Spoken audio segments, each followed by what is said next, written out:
देख एठी मो पाखरे एक कोण अछि यह होची एही कोणर शीर्ष बिंदु। तेबे आम कोणटे किछि एपरि देखा जाउची। तेबे तमे माने भाबुथुबो जे प्रत्येक कोण कोण देखिबा पय समान अटे।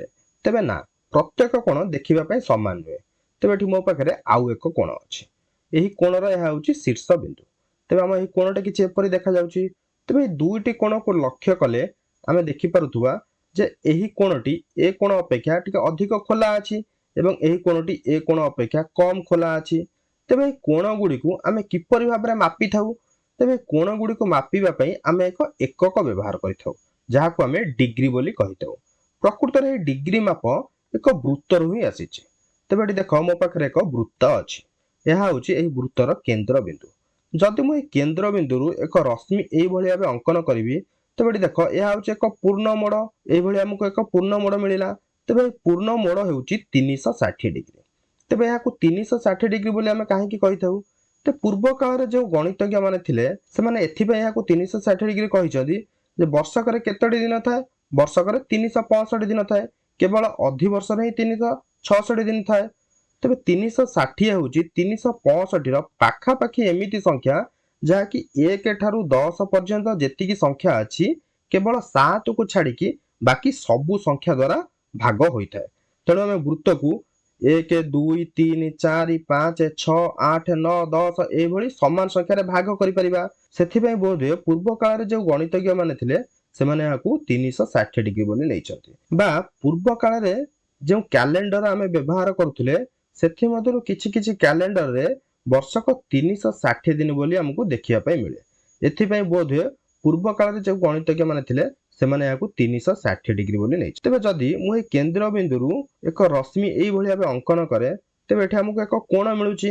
तेबे कोणर माप केते हबो बा कोणर परिमाण केते हबो। तेबे एठी लक्ष्य कर एही रश्मि रु ए रश्मि पर्यंत हमकु जे मोड़ मिलिला एही मोड़टी संपूर्ण मोड़र केते भाग अटे। तेबे धर मु जदि कहिबि एही मोड़टी एही पूर्ण मोड़र 1 विभक्तक 6 अंश। तेबे एही कोणटी केते हबो। पूर्ण मोड़टी होउची 360 डिग्री।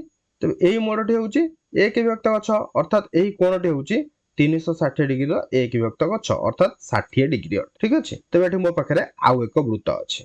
यह होउची एही वृत्तर केंद्र बिंदु। तेबे मु एक रश्मि को एही केंद्र बिंदु ठारू एही परि भाबे अंकन करिवि। अन्य एक रश्मि मु एही केंद्र बिंदु ठारू एही भଳି भाबे अंकन करिवि।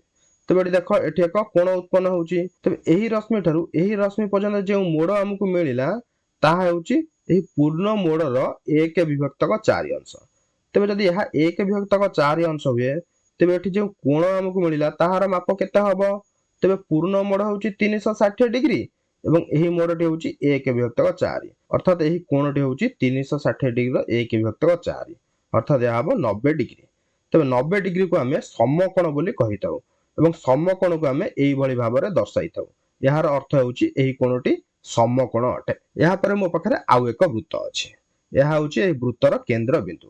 तेबे मु एक रश्मि को एही केंद्र बिंदु ठारू एही भଳି भाबरे आगु बढ़ाइबे एवं अन्य एक रश्मि को मु ठीक एही रश्मि रो विपरीत दिगरे आगु बढ़ाइबे। तेबे लक्ष्य कले तमे देखुथुबो यह एक सरल रेखा भଳି देखा जाउची।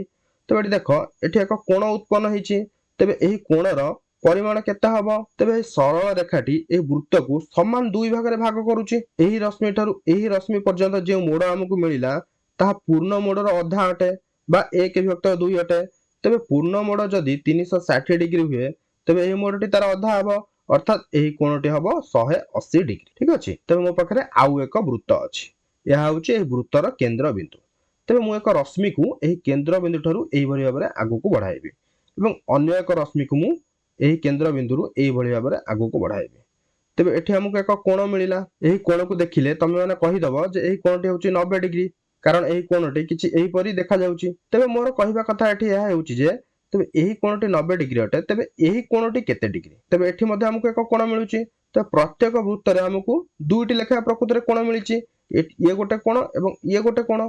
एठी मध्ये हमकु ये गोटे कोण एवं ये गोटे कोण मिलिची। एठी मध्ये हमकु ये गोटे कोण मिलिची एवं ये मध्ये एक कोण अछि। तेबे सही परि भाबरे एठी मध्ये हमकु दुईटी कोण मिलिची।